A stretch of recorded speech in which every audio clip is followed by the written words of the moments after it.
Quem tem a Bíblia, abra em Lucas, capítulo de número 10, o verso de número 30. Ontem tivemos uma reunião com o pastor Carlos e vários líderes, todos os líderes do ministério da igreja, e essa palavra falou muito ao meu coração. Pode-se dizer, acordei com ela no coração, fiz umas leituras, e o Senhor nos acrescenta algo muito importante para ser, então, analisado aqui no dia de hoje. Lucas 10, a partir do verso 30.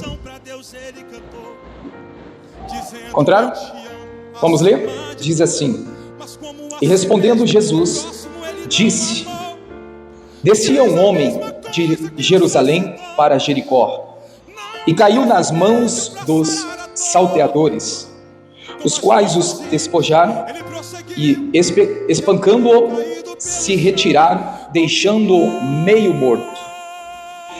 E, ocasionalmente, descia pelo mesmo caminho um certo sacerdote, e vendo-o, passou de largo.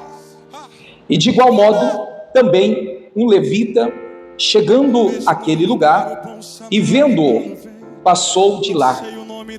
Mas um samaritano, que ia de viagem, chegou ao pé dele e, vendo-o, moveu-se de íntima compaixão. E, aproximando-se, atou-lhes as feridas, aplicando-lhes azeite e vinho, e pondo-os sobre a sua cavalgadura, levou para uma estalagem e cuidou dele. E partindo ao outro dia, tirou 2 dinheiros e deu ao hospedeiro e disse-lhe: Cuida dele, e tudo que demais gastares, eu te pagarei quando voltar. Qual, pois, dentre desses 3, parecer que foi o próximo daquele que caiu nas mãos dos salteadores?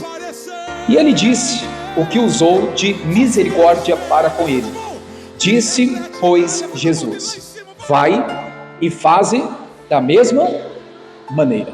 Sentado mesmo, coloque a mão sobre a palavra, ore comigo. Senhor, aqui está a tua palavra, nos traga inspiração, revelação, para que no nosso coração o Espírito Santo tenha liberdade de falar como o Senhor quer, para nos trazer o entendimento que é preciso para a nossa vida, em nome de Jesus. Amém. Glória a Deus. Amém, irmãos.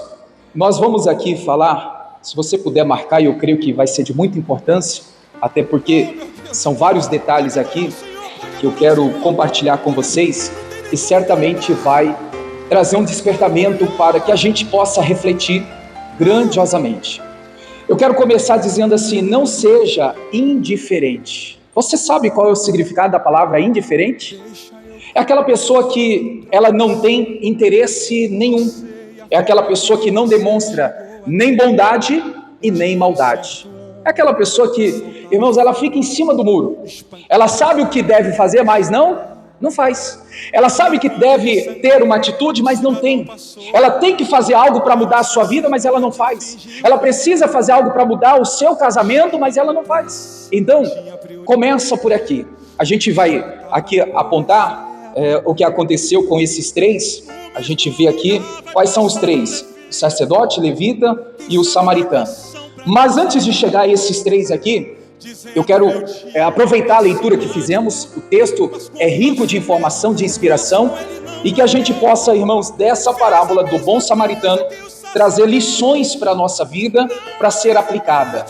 Guarde no teu coração todas as informações inspiradas, porque, como eu dizia no culto da tarde, não pode, irmãos, ser um culto que apenas venha trazer motivação para o momento. Não.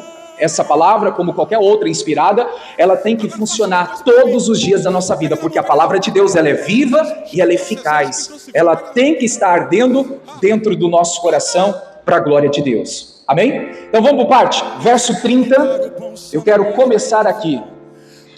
Veja que o texto está dizendo que um certo homem, a Bíblia não traz o nome desse homem, Então esse homem, ele descia de Jerusalém para ir para onde? Jericó. Aqui eu já encontro 2 pontos importantes. Lembra quando Jesus disse assim, não saia de Jerusalém até que do alto seja revestido de força, poder? Então vamos observar, irmãos, Jerusalém representa aqui a presença de Deus. Jerusalém representa a palavra, o poder de Deus. Vamos dizer, irmãos, Jerusalém, simbolicamente, tá? É o céu. A Bíblia está dizendo que ele desceu de Jerusalém e foi para onde? Para Jericó. Se Jerusalém é o céu, é a presença de Deus, irmãos, o poder, a unção do Senhor sobre nós, descer para Jericó não é nada bom. Porque se você pegar o ponto Jericó, você vai ver que Jericó era um lugar de destruição, era um lugar de ruína, era um lugar onde a maldição habitava. Então entenda, igreja, como este homem, tem muitas pessoas nos dias de hoje, saindo de Jerusalém e descendo para onde, igreja? Para Jericó. Eu acredito que já ficou claro, né? Tem gente saindo da presença de Deus para ir para o mundo, para as coisas que vai levar ela a ter uma destruição total na sua vida. A gente leu aqui, você deve ter o conhecimento, como ficou esse homem? Veja, vamos por parte. Ele saiu de Jerusalém indo para Jericó. Lá ele foi roubado, saqueado, ele foi, irmãos, machucado, ferido, ou seja, estava quase morto. A pessoa que sai da presença de Deus vai sofrer os mesmos danos, vai ser saqueado, vai ser roubado, vai, irmão, ser ferido. Olha, o inimigo vai aprontar de uma forma tão grande que vai chegar ao ponto, a Bíblia fala que deixando meio morto, ao ponto de não poder reagir, não poder então se posicionar para então se levantar sozinho, né? Então aqui a primeira coisa que a gente precisa entender, irmãos, que existe um grande perigo. A pessoa quando sai de Jerusalém para ir para Jericó. Eu quero dizer para você, como serve para mim também, será que estamos indo na direção certa? Será que estamos, irmãos, focando Jerusalém? Será que a gente tem olhado para o céu como alvo que nós queremos chegar? Ou, irmãos, qualquer coisinha está tirando o nosso foco do céu, o nosso foco da presença de Deus, o nosso foco da direção de Deus para viver diante de uma inclinação para Jericó, para o mundo, para o pecado. Como nós estamos se posicionando? A nossa vida está voltada para Jerusalém ou está voltada aqui para Jericó? Para onde você está indo? Qual é o caminho que você está seguindo, irmãos? Porque quem vai para Jericó, entenda, né, nesse ponto, nessa observação, a consequência de ir para Jericó é ser roubado, saqueado, é ser ferido, machucado, é ficar, irmãos, na condição de quase morto. Será que, irmãos, vamos trazer para os dias atuais? Saquear, roubar. Claro, a gente pega lá João. O diabo veio para roubar, matar e destruir. O diabo tem saqueado, irmãos, levado a paz, o ânimo, tem levado a coragem de muita gente, a felicidade. Muitas pessoas perderam, né, a perseverança, muitas pessoas perderam aquela comunhão, as pessoas perderam, né, o entusiasmo. Tudo isso perderam por quê? Porque o inimigo saqueou, o inimigo levou quando saiu de Jerusalém. Quando saiu da palavra, quando saiu, irmãos, da presença de Deus, olha, certamente a pessoa ela vai ser ferida, machucada e o diabo vai levar muita coisa dela. Então eu quero dizer para você nesse primeiro ponto aqui, veja o caminho que você está seguindo. Veja, irmãos, qual é a direção que você está indo. Veja que muitas vezes estamos caminhando na direção certa. Nosso alvo, Jerusalém. O nosso foco, Deus, palavra, oração, leitura bíblica, é o nosso foco, a vida cristã. E de repente, irmãos, a gente tira o olho de Jerusalém e passa a olhar para o mundo, para o pecado, para as coisas erradas. E isso vai fazer com que o inimigo venha e rouba, saqueie, nos machuque, nos vem ferir, né? Ao ponto da gente ficar sem condição de reagir, de se levantar. Esse homem não conseguiu se levantar só, né? Ele precisou de ajuda. Então a primeira parte que eu estou aqui fazendo a observação é essa. Você está indo para o caminho certo? Você tem trilhado, irmãos, a sua vida com o foco de ir para Jerusalém, aconteça o que for? Não importa o tamanho da luta, não importa o tamanho das adversidades, não importa o sofrimento, não importa a dor, nós temos que focar Jerusalém. Nós temos que focar o céu. Amém, igreja? Diga comigo, eu preciso tomar muito cuidado, porque o diabo, o nosso adversário, quer fazer com que a gente vá na direção errada. É assim ou não é, irmãos? É. Ele quer tirar a gente da direção certa para nos levar para o caminho errado. Primeira lição é essa. Segunda lição, ainda aqui, né, no texto, agora no verso 31, está escrito assim: e ocasionalmente descia pelo mesmo caminho. Aí já entra o primeiro exemplo aí, né? O sacerdote, que vendo-o, passou de largo.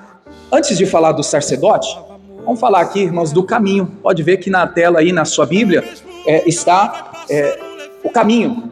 E a pergunta é, qual caminho é esse? Que caminho é esse? Jesus. Ele disse, eu sou o caminho, a verdade e a vida. O único caminho, irmãos, que nos tira do mundo, do pecado e nos leva para o céu é Jesus.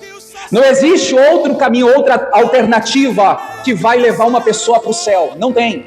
Ele, quando disse, eu sou o caminho, ponto final, não existe outro.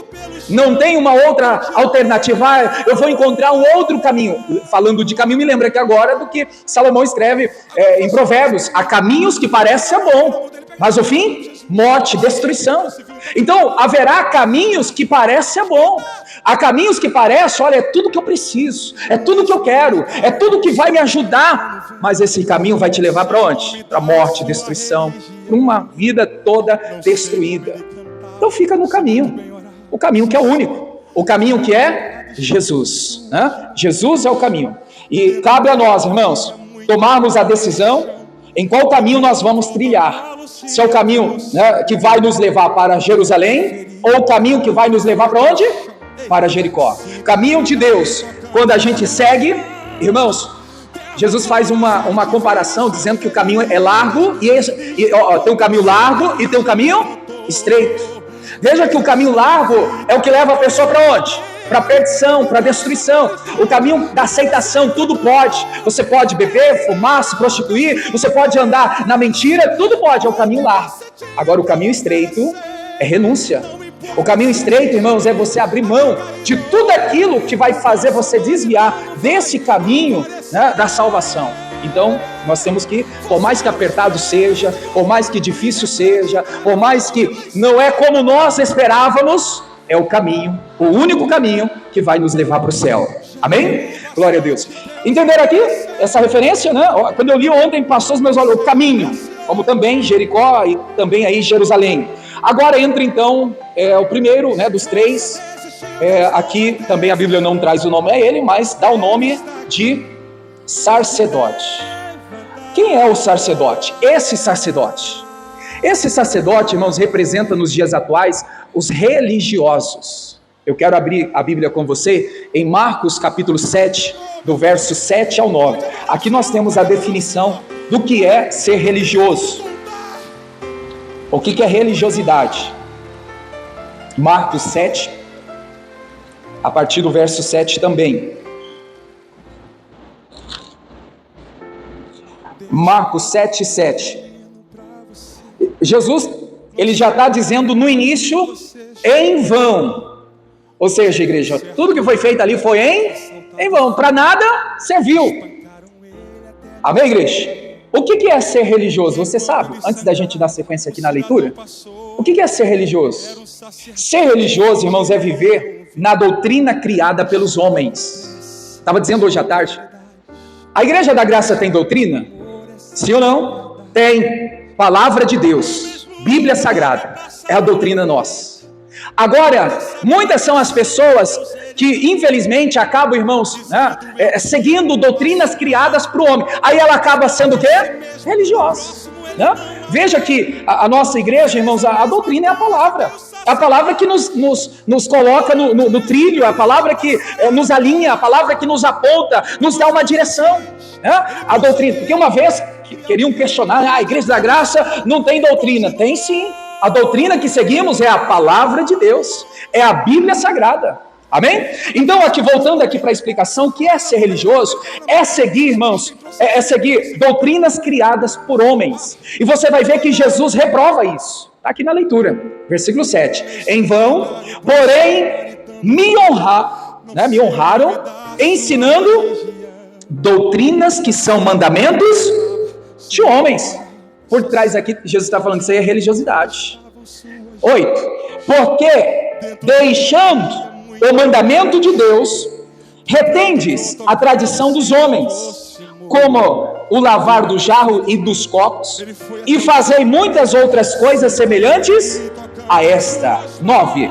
E dizia-lhes: bem, invalidais o mandamento de Deus para guardardes a vossa tradição. Então, quando a pessoa ela é religiosa, ela anula o mandamento de Deus para seguir, irmãos, doutrinas criadas pelo homem. Isso é religiosidade. Isso não agrada a Deus. O Senhor não aceita, Ele não está de acordo com a religiosidade. E aonde entra lá o sacerdote? Por que ele foi então religioso naquele momento, naquele posicionamento?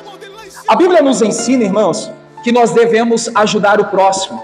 Falar aqui, expressar aqui, amar o próximo como assim? Mesmo. É claro que quando eu vou amar, quando eu vou ajudar o próximo, eu tenho que estar me amando, eu tenho que estar me ajudando, né? Não adianta eu querer fazer pelas pessoas se eu não faço primeiro por mim, né? Então, ele deixou de estender a mão quando então viu alguém precisar de ajuda. Volta lá para a gente concluir sobre o sacerdote.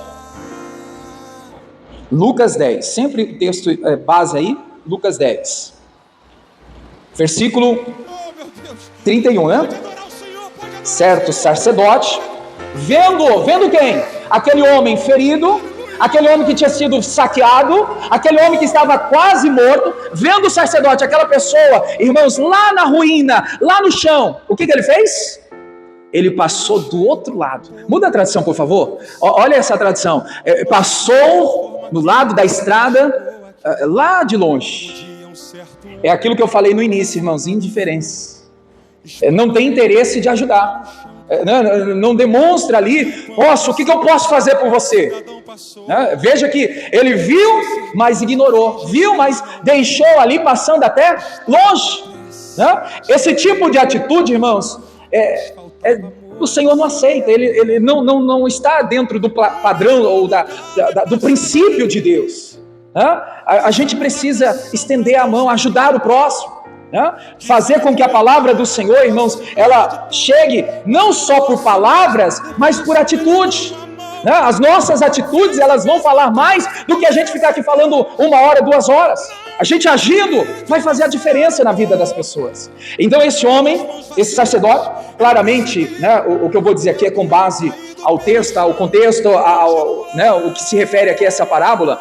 E eu vejo, irmãos, que provavelmente este estava com pressa, vindo do seu turno sacerdotal. Era um turno que eles prestavam ali de hora em hora, e aí, acredito eu que estava este sacerdote com pressa, então passando logo viu a situação, mas mesmo assim, era para ele ajudar, e mesmo não cumprindo a palavra, ele passa adiante. O que eu quero dizer aqui sobre a correria, irmãos, sobre o estar... vamos dizer assim, atarefado. É porque nos dias de hoje acontece muito isso. A gente deixa de ajudar por causa, mas eu estou ocupado, eu não tenho tempo.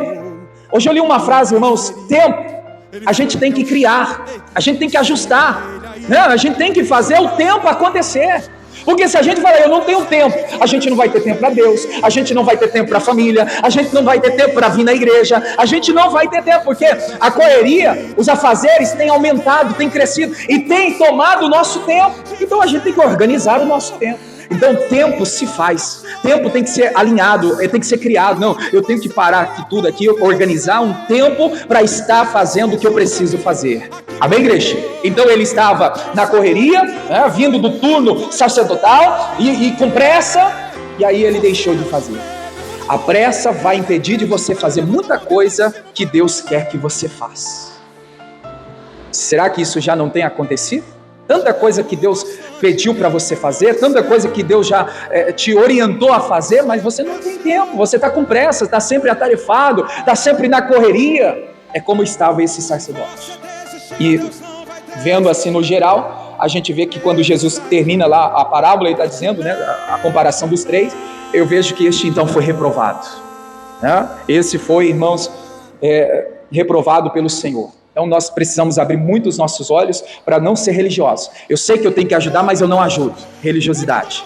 Eu sei que tem que fazer, mas não faço. Religião. Né? Eu tenho que fazer, por mais que, né, o tempo está apertado, eu tenho que ajustar, eu tenho que fazer. Não posso deixar de fazer. Amém, igreja? Então, muitas são as pessoas que estão sendo religiosas, né? Elas vão à igreja e não ajudam, não faz, né? Sendo apenas um religioso, seguindo então tradições humanas, né? Não pode não, nós temos que cumprir a palavra de Deus. A palavra fala para a gente ajudar o próximo, vamos ajudar o próximo, né? Vamos fazer aquilo que o Senhor tem pedido e falado para ser feito. Versículo 32, quem que é o próximo personagem? Primeiro foi o sacerdote, e agora? O levita. E a Bíblia também diz que o segundo que passa por ali, o levita, chegando naquele lugar, vendo, irmãos, a mesma cena, o homem caído, ferido, machucado, né, quase morto, ele viu que o homem foi saqueado, o que o levita fez? Passou, longe, passou distante, ignorando aquilo. O segundo, irmãos, levita. A gente pode olhar para a palavra levita, lá em Números, e pegar outras referências, e a gente vai ver que muitas pessoas, como levitas, eram apenas simpatizantes. Então, nessa parábola, a gente pode aplicar aqui, que o levita, ele foi apenas um simpatizante. Olha só, foi chamado para louvar, mas não louva, não adora em espírito e em verdade. Ele apenas é simpatizante da adoração. Olha, eu gosto de adorar, eu gosto de cantar, eu gosto de estar na igreja. Tem gente assim, irmãos, está na igreja, olha como é lindo ver os obreiros todos uniformizados, simpatizante. Olha, eu gosto da reunião, eu gosto do culto, gosto do pastor, do jeito, da forma, eu gosto da igreja da graça. É um simpatizante, não pode ser simpatizante. A gente tem que ser, irmãos, verdadeiramente, irmãos, adorador. Para adorar, o que está escrito lá em João 4:24? O Senhor está, irmãos, então dizendo que o verdadeiro louvor a Deus tem que ser aquele louvor dado em espírito, em verdade. Então eu não vou cantar só por cantar. Eu não vou cantar para agradar alguém, eu não vou cantar para se destacar, para se mostrar, para estar aqui só. Não. Chamado para adorar, então eu vou adorar, e o Senhor quer que eu adore, o Senhor se importa que adora, e adore em espírito e em verdade. Será que a gente não está sendo levita, simpatizante? Eu gosto, mas olha, pastor, deixa eu fazer porque eu gosto de ver a outro fazer. Você apenas está sendo um simpatizante, você não foi chamado para fazer de fato aquilo que você quer fazer, né? Então, assim como o sacerdote, o levita passa por ali, irmãos, também, né? E eu expressava à tarde no culto, que ele era um simpatizante da fé, de louvar. Ele apenas fazia questão de fazer aquilo, irmãos, dentro do templo. Você sabe que nós somos chamados para servir a Deus, não é só dentro da igreja não, né? Sabe disso, você tem que ser como eu, nós temos que ser crente cristão, irmãos, fora da igreja. No trabalho, na vizinhança, numa viagem, aonde a gente for, nós temos que, irmãos, fazer a diferença, servindo a Deus. Não é só dentro dessas quatro paredes aqui. Lá na igreja eu sirvo a Deus, lá na igreja eu adoro, lá na igreja eu sou crente, lá na igreja eu digo a paz do Senhor, a graça e a paz, eu digo assim seja, lá na igreja eu tenho respeito, né? Sim senhora, sim senhor, mas e fora da igreja? Isso não existe? Então a pessoa é apenas um simpatizante. Ela gosta de ver, ela gosta, mas ela mesmo não pratica aquilo que foi chamado para fazer, né? Então nós temos que abrir os nossos olhos sobre isso, irmãos, porque Jesus fala que a gente glorifica Ele, sabe como? Dando fruto. João 15:4, 15:8, coloca aí para mim, por favor. Nisto é glorificado o meu Pai. O que, igreja? Que deis muito fruto, e assim sereis meus discípulos. Então, qual é uma das maneiras que a gente glorifica a Deus? Dando muito fruto, fazendo a diferença. né, na vida das pessoas. Então, a gente glorifica, a gente adora a Deus dando fruto. Perguntei à tarde, para você também serve essa pergunta, quanto para mim também. Será que estamos verdadeiramente, irmãos, glorificando a Deus? Quais os frutos estamos dando? Quais os frutos que a gente está dando? Os frutos que a gente dá glorifica a Deus, exalta ao Senhor, né? E a gente vê que muitas vezes somos como os levitas, apenas simpatizantes que não praticam a fé. Gostam da fé, gostam da adoração, mas não adoram de verdade. Terceiro exemplo, qual é? Qual que é o terceiro homem aí? O samaritano. Amém. O samaritano, irmãos, simboliza aqui Jesus propriamente. E eu quero depois também dizer que o Senhor espera que eu e você sejamos o samaritano nos dias atuais, né? Vamos por parte aqui. Você sabia que os samaritanos, eles eram desprezados pelos judeus? Sim ou não? Sabia, né? Por quê? Porque no passado haviam se conformado com a idolatria. Havia pecado da idolatria, então eles foram marcados, né, de uma forma a qual eles passaram a ser desprezados pelos judeus. E olha, igreja, esse desprezo virou até um preconceito, né? Um preconceito até mais forte do que o erro deles. Agora entenda aqui, irmãos, pegando esse gancho aqui, falava à tarde também, é muito importante a gente entender que quando a pessoa ela se converte, ela se arrepende, né? Arrependei-vos. Não tem conversão se não arrepender, né? Então, quando a pessoa ela se arrepende, ela se converte, naquele processo ali, irmãos, Jesus limpou, Jesus lavou, remiu, os pecados foram perdoados. Veja que o próprio Senhor perdoa o pecado dos pecadores. Mas muitas vezes os crentes, né, os cristãos, não perdoam, não. O próprio Senhor já perdoou, mas tem crente que não perdoa, não aceita, não. Né? Fica com um preconceito. Eu sei o seu pecado, eu sei o que você fez no passado, eu sei o que você aprontou. Tem muita gente assim. Jesus já perdoou. Por que eu vou ficar, irmãos, né, com desprezo, vou ficar com preconceito ou com algo no sentido de que aquilo já não existe mais, porque a pessoa já não está mais naquela vida pecaminosa que outra hora estava, né? Então a gente também tem que entender, se o Senhor já perdoou, por que eu vou ficar, irmão, jogando na cara do fulano, do ciclano, o pecado que ela cometeu? Ela não está mais naquele pecado, né? Ela não está mais naquele erro. Então a gente precisa também se posicionar como Cristo, né? O Senhor já nos perdoou, Ele não lembra mais do pecado, porque já foi lançado no mar do esquecimento. E a gente também tem que, irmãos, né, por mais que a memória quer fazer com que você né, lembre de algo, não, quem sou eu para ficar acusando, apontando o pecado, o erro que a pessoa cometeu lá no passado, né? Então é uma observação, aproveitando aqui o texto, porque os samaritanos, eles eram desprezados pelos erros, pecados cometidos no passado, né? E aqui, agora eu vejo que Jesus, ele com o propósito de usar a figura do samaritano como uma pessoa boa, eu vejo aqui, irmãos, que para mostrar que o Messias poderia vir de quem eles menos esperavam que viesse. Olha só, isso é muito importante a gente assimilar isso. A cura, a ajuda, o socorro, irmãos, vem da pessoa que menos você espera, né? Ao estender a mão, que eu quero dizer aqui. Jesus está usando agora essa parábola aqui, pegando aqui o ponto do samaritano, para mostrar, a ajuda vem de quem menos você espera que venha, né? E a gente precisa então entender, irmãos, esse lado, né? Porque muitas são as pessoas que às vezes elas acabam criando na sua cabeça que é só o pastor, só o líder que pode ajudar ela. Não, qualquer outra pessoa pode te ajudar, estender a mão, pode estar, né, te orientando claramente na base com a palavra de Deus, né? Então é muito importante apontar isso também. Agora, igreja, o que eu vejo aqui que o samaritano foi e que o Senhor espera de mim, de você, eu me lembrei de uma mensagem que o Senhor nos entregou aqui há 2 semanas atrás, aproximadamente, tanto numa quarta quanto no domingo. O Senhor nos deu aquela palavra de Ana. Ana decidiu no coração fazer uma oração, resposta, lembra? Né?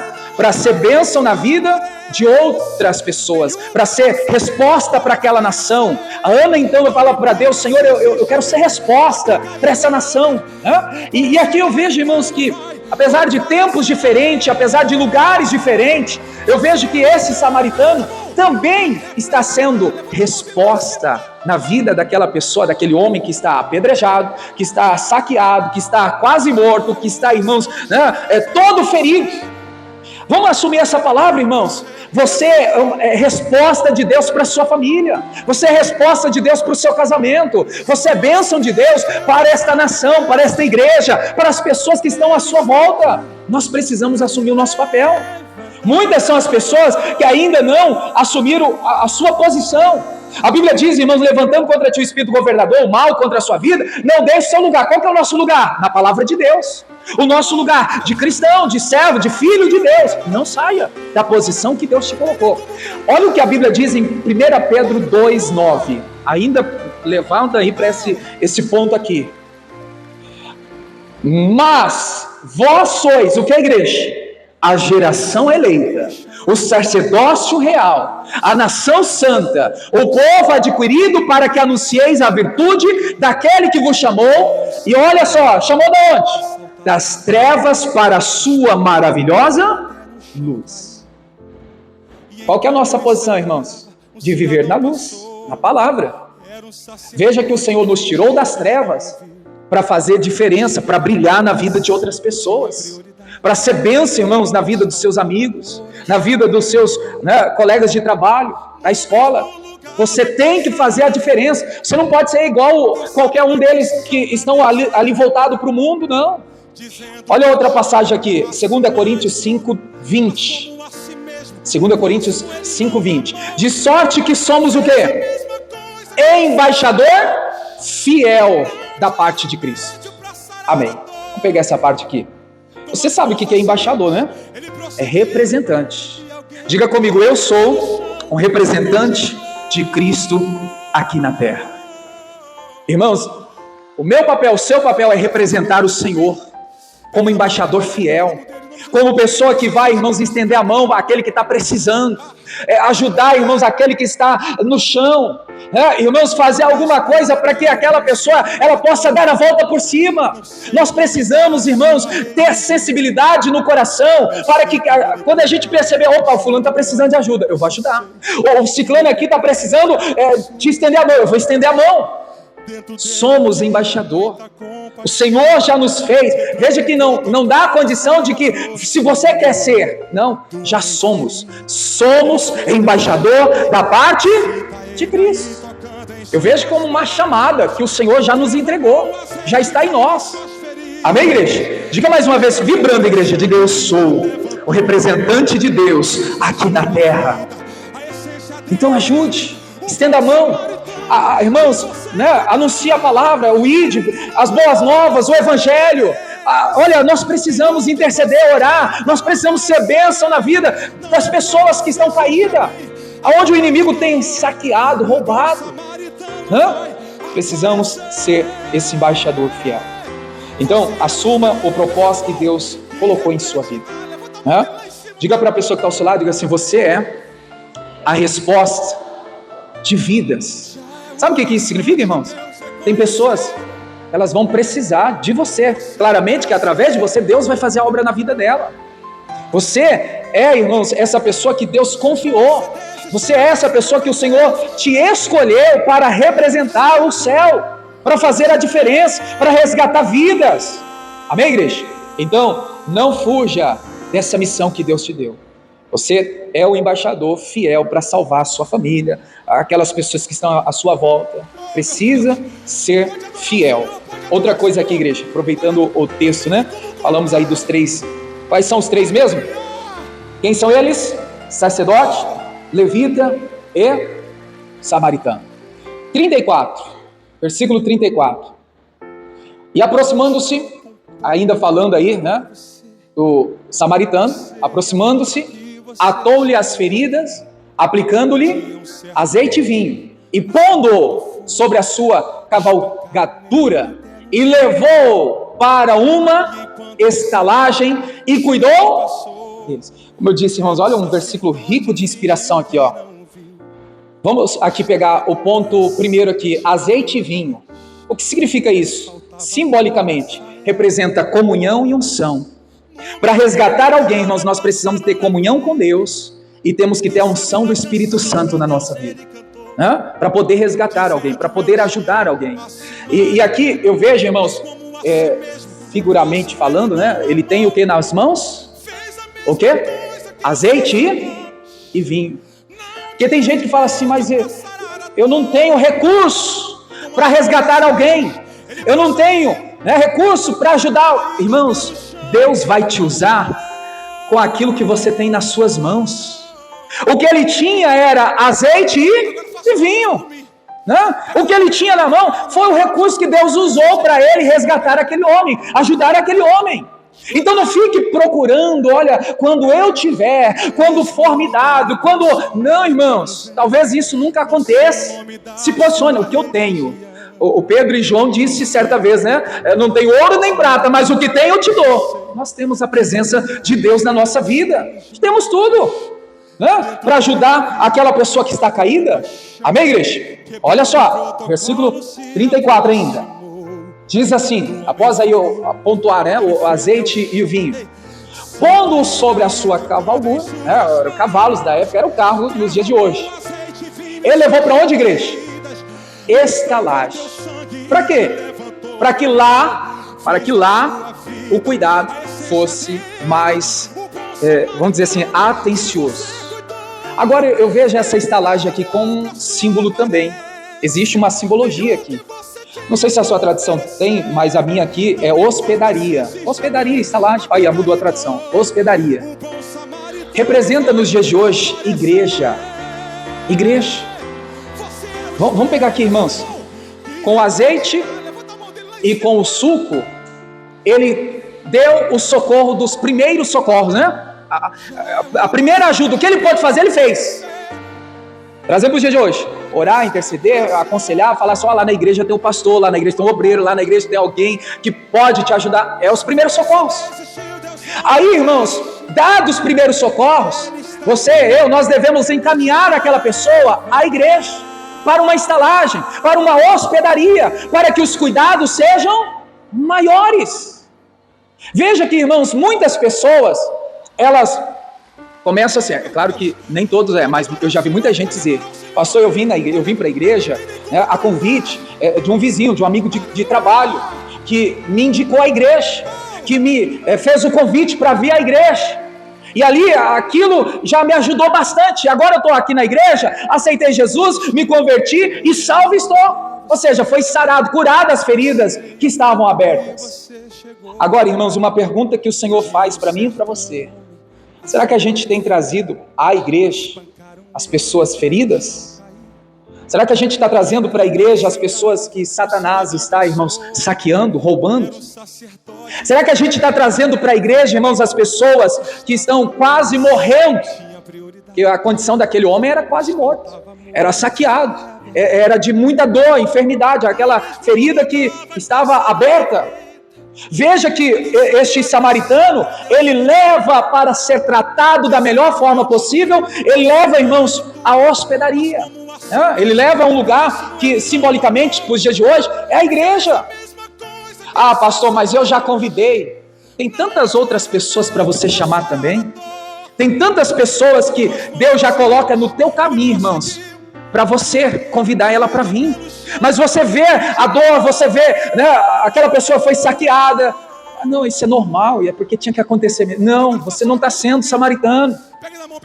O samaritano, irmãos, ele leva, ele fala, olha, o tratamento lá vai ser melhor, vai ser aprofundado, vai ser, olha, para te sarar por completo. Amém, igreja? Diga comigo assim, a igreja é o hospital de Deus. Diga, os enfermeiros são os servos do Senhor. E o médico, quem que é o médico? Médico dos médicos, Jesus Cristo, o nosso Senhor. E o remédio? A palavra de Deus. Para a Bíblia, basta uma palavra que o meu servo sarará. A palavra de Deus sara. O remédio é palavra de Deus. O texto que eu estou mencionando, né, em Mateus, capítulo, vamos ver aqui, Mateus 8:8, né? Mateus 8:8, aí, ó. Tendo ali o centurião respondendo, disse: não sou digno que entres debaixo do meu telhado, mas dize somente uma palavra, e o meu criado será sarado. Ele está falando para Cristo: basta uma palavra sua, Senhor Jesus, uma palavra, e o meu servo vai ficar curado. Ele será curado. Sara a ferida do coração é quando a gente recebe a palavra, quando a palavra entra no nosso coração, né? E assim, com base desse versículo aí. Amém, igreja? Então, ficou claro aqui, povo de Deus? A igreja é um hospital de Deus, né? O médico é Jesus, o remédio é a palavra de Deus. Então, nós precisamos levar as pessoas feridas para o hospital de Deus, para a igreja, né? Quando você vê alguém, irmãos, ferido, machucado, saqueado, não é porque você viu por acaso, é Deus que colocou essa pessoa no seu caminho. É Deus que colocou essa pessoa para você, então, ser o bom samaritano, fazer os primeiros atendimentos ali, os primeiros socorros, mas você enviar, levar aquela pessoa para a igreja, fazer aquilo que é para ser feito, né, de forma orientada aí pela palavra de Deus. E quantas pessoas, irmãos, que quando vieram para a igreja, sua vida foi transformada, salva, liberta, né? Deus fez a obra por completo dentro da igreja, né? E assim o Senhor não mudou. Amém, igreja? Glória a Deus. Eu vou parar por aqui. Tem muita coisa, irmãos, o texto aqui, né? Muita coisa que a parábola nos traz aqui. Ó, só para você ver como tem mais coisa aí. O próximo versículo 35 fala de 2 dinheiros. O que significa esse dinheiro? É o preço que Jesus pagou na cruz do Calvário. Já está pago, irmãos. Olha só, então a gente pode pegar, irmãos, e aproveitar. Olha o que a Bíblia diz aí: porque fostes comprado por bom preço. O preço já está pago. O Senhor já pagou alto preço para nos salvar, para nos abençoar. Somos já sarados, curados. Então, depois veja com atenção essa parábola. Muita coisa Deus tem para nos acrescentar no nome de Jesus. Amém? Deus abençoe você da internet. Fique na paz, fique com Deus.